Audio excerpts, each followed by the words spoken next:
جب آپ جنت الفردوس میں جائیں گے تو اللہ تعالیٰ نے نہریں بنا رکھی ہیں مسلمانوں کے لیے، مومنوں کے لیے، اور وہ اتنی شیریں اور میٹھی ہیں کہ انسان بھول جائے گا۔ دودھ کی نہریں ہیں اور جنت میں باغات ہیں۔ تو میرے دوستوں، میں اپنے بھائیوں سے ریکویسٹ کرتا ہوں کہ وہ شراب نوشی کو ترک کر دیں۔ یہ بندہ جو شراب نوشی کرتا ہے وہ لیلۃ القدر بھی اس کو کچھ نہیں کر سکے گی، اور وہ شخص پینڈنگ میں اس کا کیس چلا جائے گا۔ تو دوستو، اس کے بعد آپ صلی اللہ علیہ وسلم نے فرمایا کہ دوسرا وہ بندہ جو ماں اور باپ کا گستاخ ہو، وہ بھی جنت میں داخل نہیں ہو سکتا، اور لیلۃ القدر اس کو بھی حاصل نہیں ہو سکتی۔ میں آپ کو ایک واقعہ سناتا ہوں میرے دوستو۔ اس میں آپ صلی اللہ علیہ وسلم ایک محفل میں بیٹھے ہوئے تھے۔ اس محفل میں حضرت عمر فاروق بھی تھے اور حضرت علی کرم اللہ وجہہ بھی تھے۔ تو آپ صلی اللہ علیہ وسلم نے حضرت عمر کو کہا اور حضرت علی رضی اللہ تعالیٰ عنہ کو کہا کہ اے عمر، میرے بعد ایک ایسا جوان آئے گا، آپ اس سے دعا کیجئے گا، اور وہ یمن کا رہنے والا ہوگا، کالا رنگ ہوگا، اور مراد قبیلے سے ہوگا۔ تو آپ صلی اللہ علیہ وسلم کی طرف دونوں دیکھنے لگ گئے۔ تو آپ کے وصال کے بعد حضرت عمر جب خلیفہ بنے تو آپ ہر سال حج کیا کرتے تھے میرے دوستو۔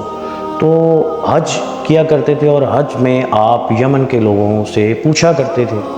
تو آپ کی خلافت کو جو 2 سال رہ گئے، تب بھی آپ حج کیا، اور آپ نے کہا کہ ہاں بھائی لوگوں، آپ میں یمن کے جو لوگ ہیں، ان میں جو لوگ ہیں وہ کھڑے ہو جائیں۔ تو یمن کے لوگ کھڑے ہو گئے، باقی سب بیٹھ گئے۔ پھر آپ نے کہا کہ جو مراد قبیلے سے ہیں وہ کھڑے ہو جائیں، اور مراد قبیلے کے لوگ کھڑے ہو گئے، باقی سب بیٹھ گئے۔ پھر آپ نے کہا کہ جو کرن ہے، جن کی شاخ کرن ہے، وہ کھڑے ہو جائیں۔ تو ان میں صرف ایک بندہ کھڑا رہا۔ تو آپ نے پوچھا کہ اویس کو جانتے ہو اس بندے سے؟ اس نے کہا جی میرا بھائی کا بیٹا ہے۔ تو آپ نے کہا کدھر ہے؟ کہا جی وہ حج پہ آیا ہوا ہے، لیکن عرفات گیا ہے اونٹوں کو لے کے۔ تو آپ حضرت علی کو لے کر حضرت عمر سیدھا عرفات میں گئے۔ آپ نے دیکھا کہ اویس کرنی نماز پڑھ رہے ہیں اور اونٹ چر رہے ہیں، خود ہی کھا رہے ہیں۔ آپ دونوں بیٹھ گئے۔ تو آپ نے جب دیکھا اویس کرنی نے کہ 2 شخص آ کے آپ کے پاس بیٹھ گئے، تو آپ نے نماز کو چھوٹا کیا اور نماز ختم کی اور پوچھا۔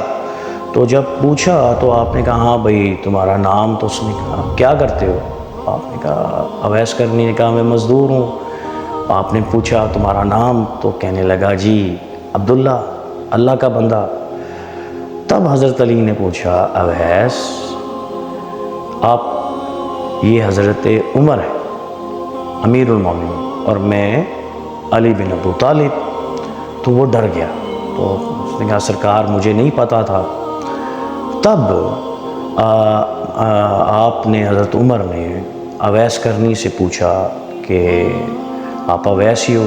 تو انہوں نے فرمایا جی۔ تو پھر حضرت عمر نے فرمایا کہ دعا کیجئے امت کے لیے۔ اب پیارے دوستو، اس جو بات بتانے کا میرا مقصد تھا وہ یہ تھا کہ اویس کرنی کے پیچھے کوئی تعلیم نہیں تھی، کوئی وظیفے نہیں تھے، کوئی تبلیغ نہیں تھی۔ ان کے پیچھے تھا ان کی ماں کی دعائیں، جو اللہ کو بہت پسند آئی۔ میرے نبی نے فرمایا کہ عمر جانا اور اس سے دعا کروانا، کیونکہ اس نے اپنی ماں کی بڑی خدمت کی ہے، اور اللہ کو نے اس کی خدمت اتنی پسند آئی کہ اللہ نے اس سے جنت میں وعدہ کر لیا۔ تو حضرت عمر نے کہا اویس دعا کیجیے۔ تو انہوں نے دعا کی۔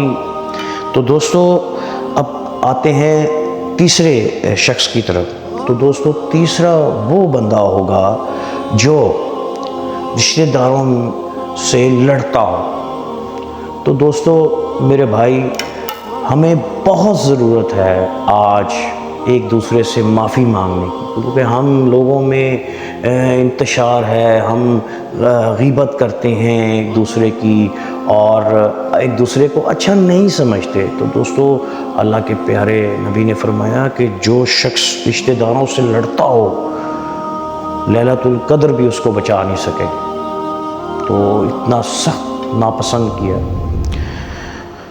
تو دوستو فرمایا کہ میں اس کو آپ کو ایک واقعہ سناتا ہوں کہ آپ صلی اللہ علیہ وسلم کے پاک کے صحابی تھے، انہوں نے رات کو سوئے اور لیلۃ القدر میں جاگے، تو آپ نے کہا یا اللہ میرے پاس تو کچھ چیز صدقہ کرنے کے لیے نہیں ہے، تو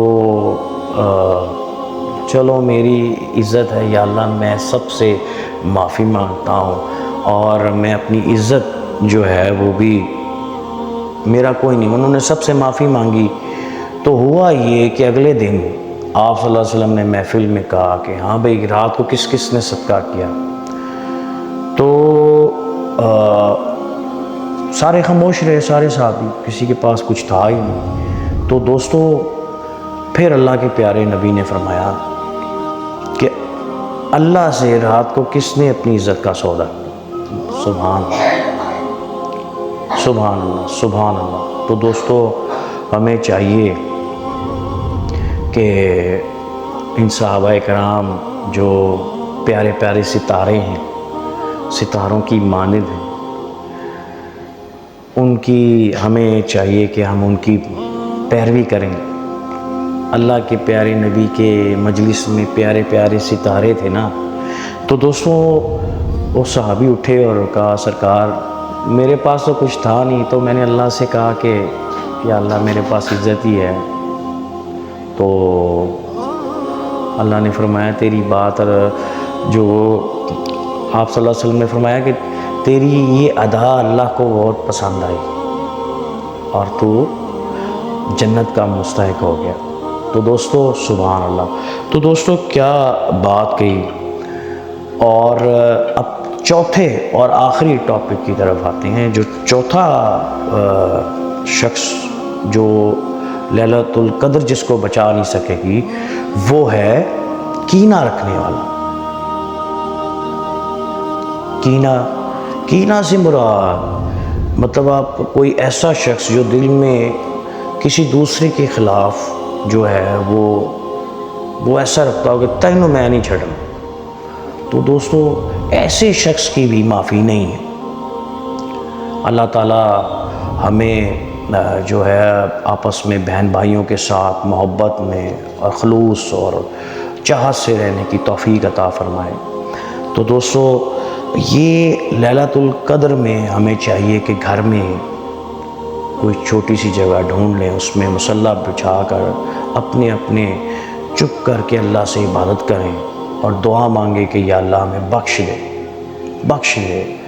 اور یہ ایسی رات ہے جو کہ بخشوانے والی رات ہے، اور اللہ نے ایسا سودا کیا ہے ہمارے ساتھ کہ ہمیں موقع دیے کہ ہم نیکی کی طرف آئیں۔